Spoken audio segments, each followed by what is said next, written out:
Yo, we back at it again. Yes, sir. Welcome back. Today, we're focusing on all aspects that go into being a successful athlete.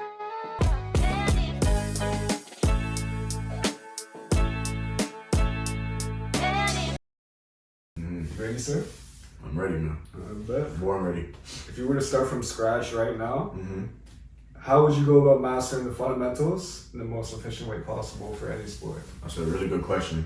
So I feel like, for me, every sport has the base things that you need to do, the base skills. Basketball, it's passing, it's shooting, it's dribbling. For soccer, it's being able, literally the same thing. But every sport has its fundamental movements that you need to be able to work on, master before you can get into the advanced stuff.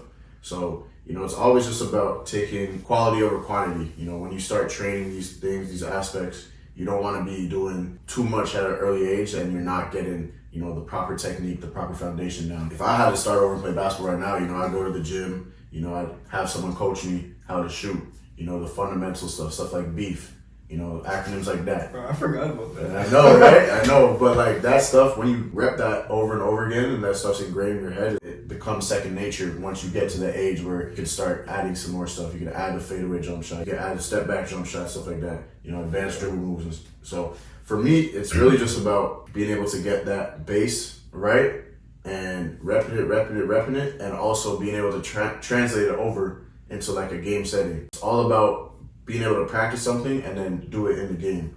And, at first you might fail a few times, you might get, frustrated, upset, but, that's all a part of the learning process, all part of you maturing as an athlete. Yeah, 100%. I think something that I've come to the conclusion of myself, and we're both huge fans of Israel Adesanya, and so I've seen him talk about this on a few podcasts now. First, you have the base level fundamentals of, let's say, like you said, dribbling, shooting, whatever. If it's MMA, it's the punches, the kicks, the head movement. If it's business, it's marketing, sales, all that stuff, right? So you take that base level, and everyone's like, well, that's too simple, everyone can do that. But how you get good is you build the nuances, you build the depth. So like you mentioned with shooting, everybody starts with beef, right? Elbow in, eyes, balance, follow through. Then from there, you mentioned the moves that you have, but I would even take it a step further and like think about like the mental behind it. Like I know some shooters, for example, have cues that they say when they shoot it, or at the free throw line, you have that ritual, that routine. Even when you practice, you start. All right, I'm gonna take 100 shots today, and 100 makes, and 100 swishes, then 100 threes in a row every day. Nah, play. That's just you. This guy's capping, bro. This guy's capping. Yeah, like even like business wise or like content creation wise, for me, it was like, all right, you got content and then you got production. Right. So you got lighting on the production side, you got camera angles, like we're still trying to figure out. Content side, you got to think about trending, what's not trending, how to adapt. Even in basketball, like now nobody shoots mid-range. So you gotta adapt that too. I know, facts. Would you still recommend mastering like things that might be outdated? Yeah, I think it's always good to have different aspects of your game. Even if you're not maybe the best of the best in that area, just being able to work on it and have it, in your bag is really important. Like you said, it's not just for basketball or for athletes, but the business world and stuff like that. Maybe you're not super strong at marketing. Maybe you're good at marketing, but where you really make your bread is networking. You're really good at going out and socializing and picking people's brains and building connections. And so I think with anything you do in life, really is like you want to be able to be versatile. You want to be able to have different things that you can do, and it doesn't mean you have to master everything. Because at the end of the day, no one's going to be the best at everything, you know what I mean? You can find, a few little things, that can be your niche and be really good at. But at the end of the day, if you have some type of experience in these other areas, it's going to make yourself that much better as an athlete, as a person, as a business person, whatever it is, content creation, stuff like that. Definitely. Something that I want to hear your perspective on, because we've actually never talked about. So when I was young, right? Yeah. And I was playing like rap for the first time. Scarborough Blues? Nah, Bulldogs. DCBA? Shout out, yes sir. So we weren't allowed to do like through legs or behind the back because it's like fancy. Right. But But looking at it now, that kind of held me back because now when I'm in like Brody League or whatever, I'm still like, wait, I'm allowed to do this. But what I'm getting at is like even in fighting, for example, because like we're big UFC fans, boxing fans as well. Muhammad Ali had the Ali Shuffle, and everyone's like, oh, that's just fancy. Yeah. But when I looked into it a few years ago when I was trying to learn it, he actually does that in a way to like freeze his opponent, so that he can counter either offensively or defensively. So what is your take for young athletes that maybe they feel like they can't do that because their coach is saying whatever, or maybe even coaches that are training young athletes that don't want them to do fancy moves even if they work? See, my thing is, it's not all about the fancy moves, but you gotta be creative. You gotta have your own style. You gotta have your own kind of swagger, and if you're creative, that's really good because then people can't take that away from you. Just like you said, you had the alley shuffle. AI had his crossover, and I'm sure if people saw that for the first time, like, what is he doing? Like, why is he doing all that? He doesn't have to bring the ball so wide, but it was effective because he was creative. If you have that creativity, as far as like when you're looking at the athlete side of things, like makes you so much better. Because at the end of the day, it's art. It's like art. Basketball to me is an art. And watch your elbow there. You all right? All right there? Yeah, so I'll be funnier in this episode. Oh no. But for real, like, it's important to have the foundational stuff, the fundamental stuff, and when I get into my training, I'm gonna really make sure that I emphasize, okay, especially if it's younger people, make sure you can try to get the basics down, but I'm not gonna tell them don't do that. Obviously, if it gets to a point where that's all they want to do, all you want to do is between the legs dribble, you can't even make a layup. Yeah, so like basically, you got to be able to have those basic stuff, but you never want to take away the creativity of someone. You know what I mean? Because that's gonna take them, far. It's really far. So, and it's hard to like scout that, or if you're talking about boxing, it's hard to defend against that. It's hard to predict that, because a lot of times in sports, people are trying to think about what the other opponent's going to do and their tendencies and stuff like that. If you have these creative nuances in your game, it's going to be real hard to stop them. Definitely. I think even like on the content side for editing, everybody's like, oh, editing is just effects or whatever. And that's like the fancy side. And I think like when I first started, because I was doing ball mixtapes, that was all it was, but I didn't understand how to actually like piece together things. Right. So I think when you're young, like when we grew up, it was all N1 street ball. So we're going like through the legs, like crazy stuff. Yeah. That can definitely be a hindrance because you don't know why you're doing what you're doing. Right. As long as you know why you're doing what you're doing, I think you're fine. Like I was saying, from the editing perspective, we have the storytelling down. And then maybe you make the transitions quote unquote fancy, but they have a reason for being that. Right. They can engage people more. Even in basketball, like say you go through your legs, you're not doing that because it looks good. You're doing that to protect the ball. Yeah. Last thing on the skill side I wanted to mention. You grew up playing soccer. Yes, I did. You grew up doing karate. I did soccer for 1 year, learned the rainbow and dipped. How important is it to like cross sport train when you're young? Super important. Super, super, super important. If that's like one thing for me, like when I have my kids, I want to put them in every sport possible. Yeah. Like obviously I don't want to burn them out, but like anything they want to try, go and do it. Because there's different aspects that are going to cross over and stuff that you're going to learn. Soccer really helped me with my footwork a lot. As a kid, I was really like heavy footed. My foot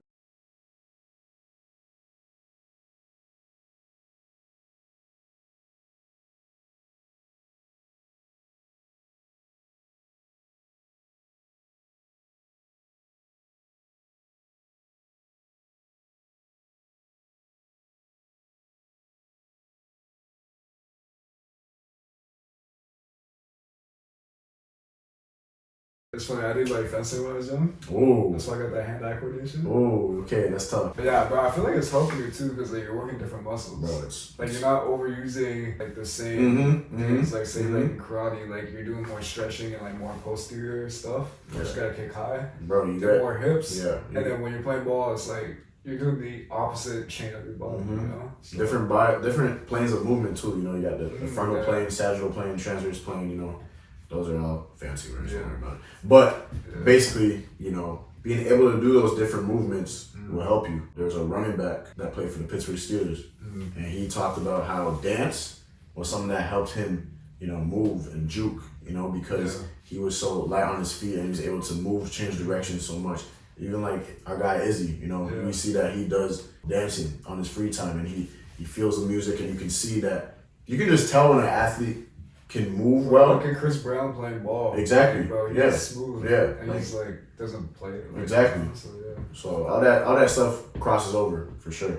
Pun intended. Crossover. So what percentage of an athlete's training should be geared towards sports specific and in general fitness? It depends what stage you are. As an athlete, as a professional, I feel like I want to at least get in the weight room 3 to 4 times a week. Yeah. The sport specific stuff, getting shots up every day at the bare minimum 6 days a week. Yeah, I've done more like plyos and stuff. Like say if you do tennis, you gotta do rotator cuff work and stuff. That's what I'm doing. Yeah, I mean, it's tough because when I was growing up, it was just simple stuff. It was push-ups, sit-ups, chin-ups, a lot of body weight, calisthenics, stuff like that. And then, I would definitely do stuff for my speed and mobility. Honestly, mobility stuff I didn't really get into until I got older. You think you would have done that now? Oh yeah, I would have. If I knew about it, I would have done it way before because, my flexibility is terrible. Yeah. Terrible. So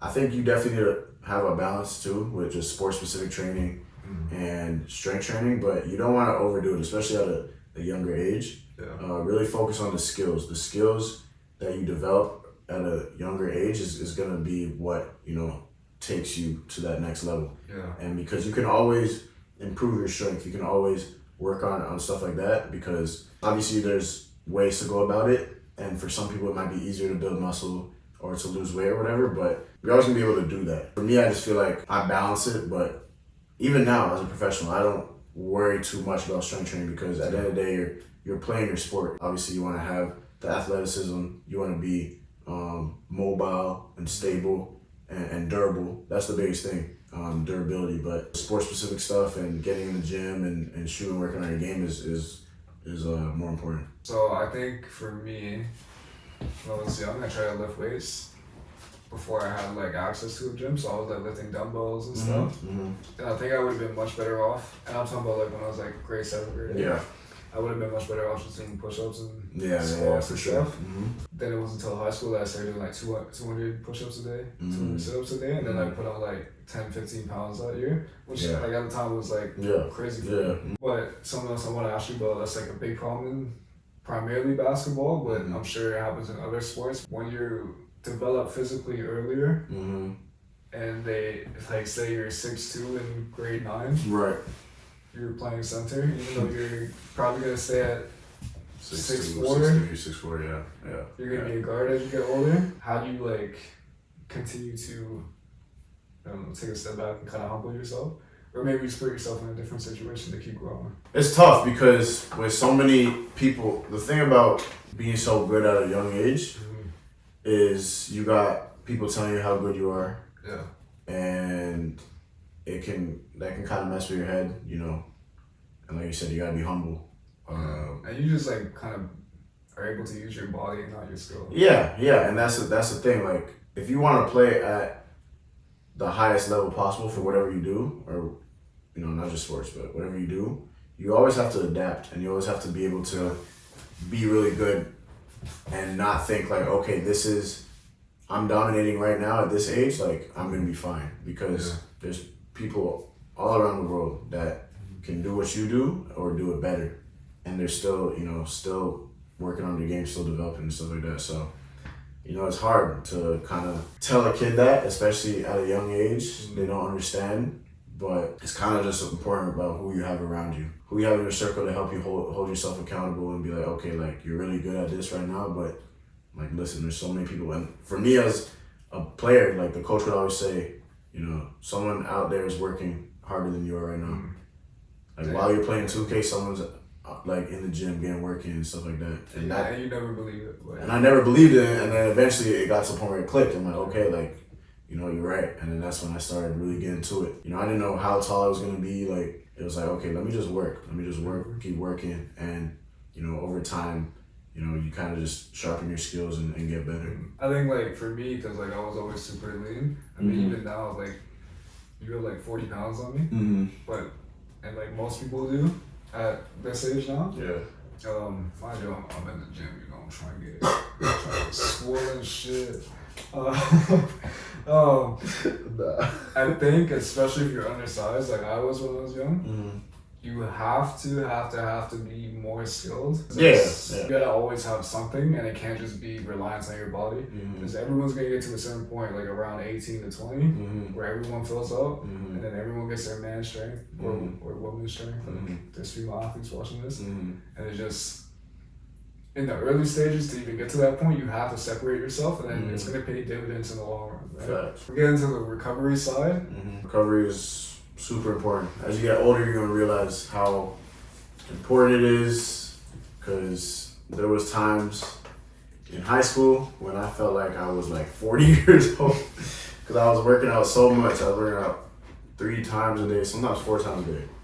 Maybe a little unhealthy, but the recovery is really important. You gotta sleep a lot. Sleep is the hardest thing to do right now, I think, because of social media, because of the cellular device. I don't know why I'm talking like I'm 40 years old. Yeah, maybe the iPhones, right you know, the phones, you got the TVs, iPads, you got all that stuff. You got PS5, P5s, you know. Xbox 1080. Oh, wait, that's what it should be called. Anyways, continue.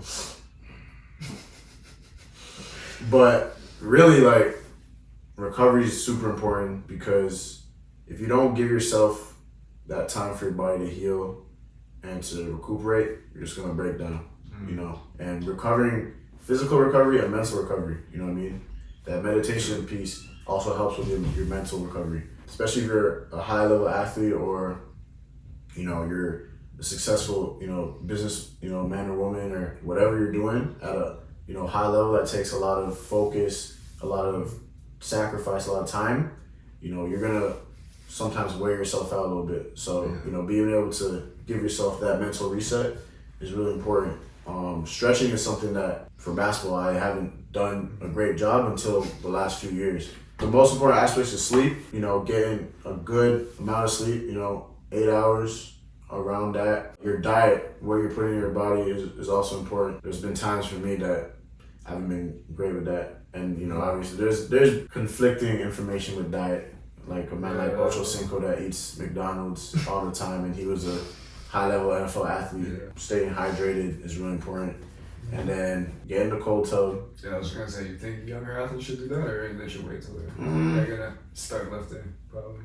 I don't think it matters. I think they can start doing it, because it gets them into the habit, you know, and it gets them to understand, okay, the recovery piece is important. You know, the cold tub. I remember when I was, you know, playing soccer, and you know, we'd have tournaments. Sometimes we have multiple games in a day, and you know, I'd go back to the hotel room, and my coach would just get us like a little bit of ice in like a bucket, put it in the bath, and just throw it in. You know, it doesn't have to be like super cold, but you know, just stuff like that. You know, someone like Kobe, in the Mamba Mentality book, he always talked about how ice was his best friend. He used to ice all the time. That's why he had it in his veins. In fact, exactly. So, yeah, thank you for tuning into the first episode of season 2 of the podcast, and I hope you guys can take something from it. Yeah, we'll see you guys in the next episode.